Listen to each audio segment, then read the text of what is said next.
And I remember looking at him one time, and he was just kind of staring off.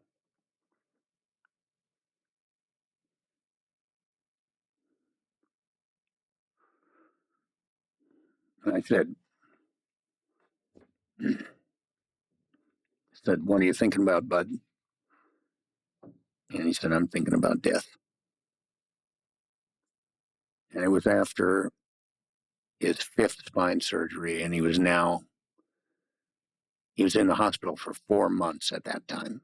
And he had already been in the hospital that year for 2 months, and then he came out for 2, and then went back in for 4. And I think, and it's the only time I talked to him about any of that kind of thing. I didn't want him thinking about that. So I said, "Well, let's talk about something else. We're fighting now, Mac. You're a fighter. We're in it together." I was like his battle buddy with him.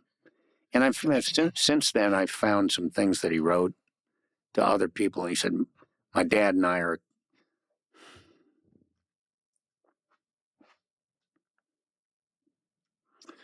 quite a team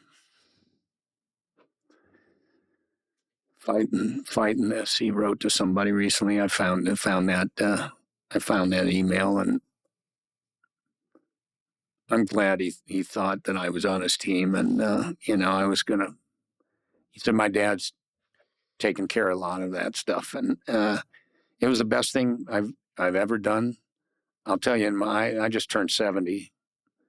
I've never dealt with anything harder than losing a son. No emotions that I've had in my life can compare or kind of match that. So it's a kind of a new thing for me. I wasn't ever a big emotional guy who gets all choked up and cries at the drop of a hat and everything like that. But since losing Mac, those emotions are much freer. And I think it's, in some ways it's just, when you do that, when it's emotion that comes up because of somebody you love like that, in a way, it's just you're shooting messages out to them that you love them and you remember them and you won't forget them. You see the world so differently, huh?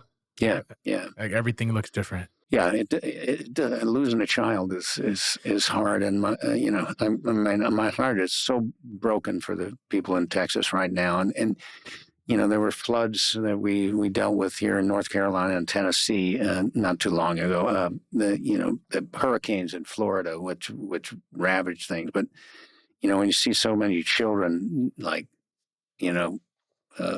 taken from us in a tragic event like that and everything, like, my heart goes out to them. I know what grieving the loss of a child is, and losing one like that, just in the blink of an eye like that, very, very difficult. And my heart goes out to anybody who's lost a child. I mean, like I said, we're all human. We're all going to lose people. Things are going to happen in life, and you don't know. You try to make a plan, but God has other plans. No, at this point in my life, I make a plan that my plan's going to get destroyed one way or another. Yeah. Not in a negative way. Always, sometimes it's negative, but it's the we'll see kind of mentality. Gary, I appreciate you opening up like this, and I know you've done it before, but again, it resonates with me because especially the man-to-man conversation. I've noticed over the years of my podcast is a heavily sway towards women and men. It's like 60-40 or 70-30, because I think the importance of a man be able to just discuss how they feel in general. You don't gotta like hold hands and cry, but at the same time, these conversations mean the world to me, because I know there's plenty of other fathers that have lost a son, plenty of other parents. And I don't go with the hierarchy of which loss is worse, this, that, and the other. But again, losing a child is I can't think of a bigger battle when it comes to this experience. So I commend you for the service that you're doing. I commend you for willing to talk about it, even when it brings up emotions that clearly are raw, and it's only been a year and a half. It's tremendous just to hear your words and what you've gone through, and you and your family. And I want to send you guys love. It's going to continue to evolve, as I'm sure you've noticed this within the year and a half. But you're doing tremendous work, and I'm very grateful for the opportunity to sit across from you. Thanks so much for having me. Of course. Yeah.